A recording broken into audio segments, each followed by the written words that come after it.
जी दोस्तों, एक सवाल किया जाता है डॉक्टर ज़ाकिर नाइक से, क्या जब शोहर अपनी बीवी को तलाक देता है और अगर बीवी उस वक्त पीरियड्स में हो तो उसको तलाक वाक़या नहीं होती। सेकेंडली, जब वो इद्दत में होती है, इद्दत के 4 माह के पीरियड होता है, शोहर उसको तलाक दे, उस वक्त उनका मियाँ बीवी का जो रिलेशन होता है, जिनके 4 माह के बाद वो तलाक जब वाक़या हो जाती है इद्दत पीरियड के बाद, तो उतनी देर तक उनका आपस में रिलेशन कैसा होना चाहिए।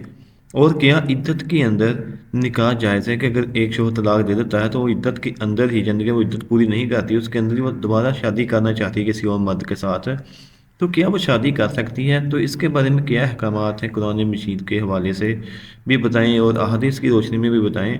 तो सुनते हैं कि डॉक्टर ज़ाकिर नाइक इनका क्या आंसर करते हैं।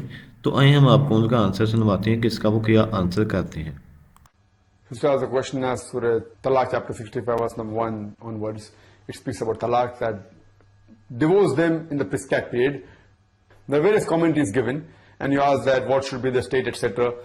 As far as if you read the hadith, there are various hadiths which say that when you divorce your wife, they should not be having the menstrual cycles. And the hikmah, the wisdom behind this is that normally during menstrual cycle, the intimate relationship is not permitted. So this should not be one of the reasons we should initiate the divorce. Therefore, you should not divorce, the husband should not divorce the wife during the menstrual cycle. So it means that in the prescribed period, means when she is not undergoing the menstrual cycle, you are permitted. During menstrual cycle, it's prohibited. And furthermore, in the iddah period, you should keep your wife the way she is kept before you give the divorce.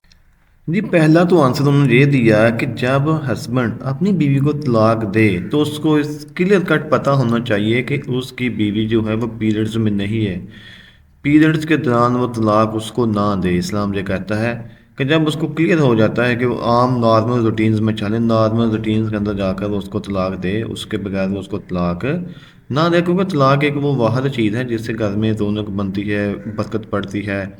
और अगर घर में ये ना हो तो बेबरकती रहती है, क्योंकि वो ज़िना के ज़ुमरे में आ जाता है। तो इसलिए जो पहली कंडीशन है उसमें है कि पीरियड्स के दौरान वो तलाक ना दे। और सेकेंडली उन्होंने बताया कि जब तलाक वाक़या हो जाती है, दे दी जाती है, तो उसके बाद चाहिए कि उससे अलहदा हो जाए, उसको अपने वालिदैन के घर भेज दे और उसके बाद वो लड़की जिससे चाहे अपनी पसंद से या घर वालों की रजामंदी के साथ वो शादी कर सकती है, उसमें कोई कबाहत नहीं है। तो ये बहुत ही अच्छा आंसर था इनका और बहुत ही ज़्यादा मुतमिन किया इन्होंने इस बहन को जिन्होंने इनसे सवाल किया था। तो अल्लाह ताला हमें ईमान पर चलने की तौफीक अता फरमाए, आमीन।